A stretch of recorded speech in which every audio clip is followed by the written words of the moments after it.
Hi, it's nice to know that you are there and you've been following up with a series that will be focusing on decision making for agribusiness practitioners. Today and the next few days, we'll be addressing the person that makes the decisions and the things that comes with decision, the pressures that come with decision, the joy, the satisfaction that comes with being able to make the right decision. So today we are going to be focusing on the person himself, and we've tagged today, don't trap yourself. Circumstances are not static. Most times it's necessary for us to always have this at the back of our mind, that the conditions of operation for every farming structure or farming operations are not the same. I will still give an example that I have been talking about for a while: the soil texture and the soil structure of a farm. As little as 1 hectare of land, they don't have the same soil structure.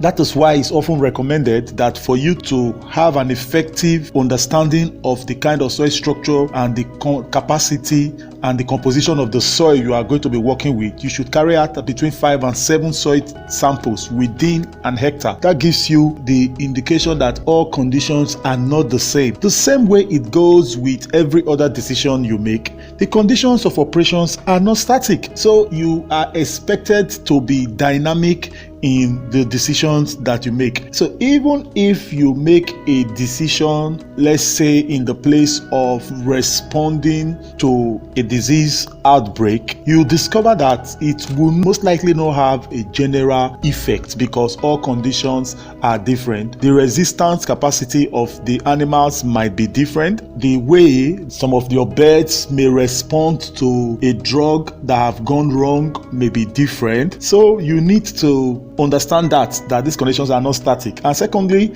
it's not enough also for you to hold on to the exact decisions you made the previous year and say, okay, they have now become like a status. You have to do this every year, because conditions change. So for you to successfully make the best of decisions, you need to be dynamic also. You need to work with proper understanding. You need to review the present conditions that are operating in your environment, not just you have weighed 5 years ago, you took time to analyze your various options, the results they give, and you came up with a template and said, at every time of the year, these are the decisions we take. This is our mood. No, it's wrong. There is need to be dynamic. For example, a soil that had a particular composition this year, after erosion, after the rains, after the plants have already absorbed most of the nutrients on that soil, you don't expect the soil to still have the same kind of properties, to still have the same kind of nutrients. So you need to start making a new set of decisions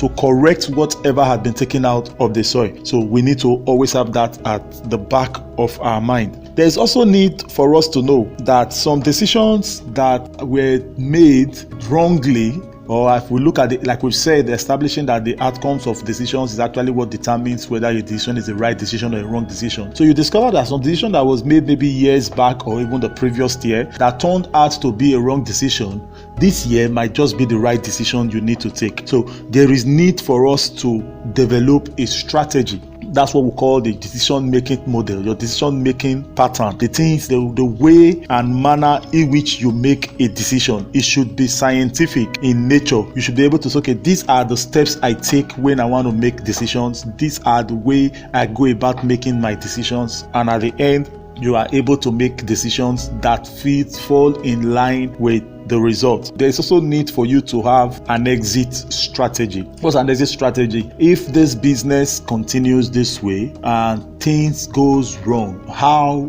will I handle it? There is need at times for us to anticipate the fact that some of our decisions can go wrong. And if our decisions can go wrong, what am I supposed to do so that I will still be in business? How best can I manage the business if the decision goes wrong? Okay, if the decision equally goes wrong, how much effect or impact will such wrong decision have on the business? Don't always assume that your decisions will go right. You are not perfect. Even if you are perfect as a human being, which you are not, you are equally not perfect in terms of having a proper analysis of the outcomes that are put before you, because some of these outcomes are not scientific. Some of them are not objective. They are going to be subjective because you don't have the data to analyze effectively. So there is need to have an exit strategy. Some of your exit strategy might include coming up with a sizable number of operations. It might involve divesting of your proceeds into other line of businesses and make sure that you keep your farming operation within a particular size. If you maintain that particular size, even if it goes out of hand, you are able to bounce back. These are just a few examples of some exit strategies that you can adopt. So in conclusion, there is need for us to always know that at the end of the day, that what is most important about your decision is the ability for you to remain sustainable, for you to keep the business running at all times. Let's always remember there will be tomorrow. There will always be mouths to feed. So with this, let's continue to prepare ourselves for this great work that we are all embarking on. For further inquiries on our products and how we can help you grow your agribusiness enterprise, kindly visit www.justoneplot.com. Thank you.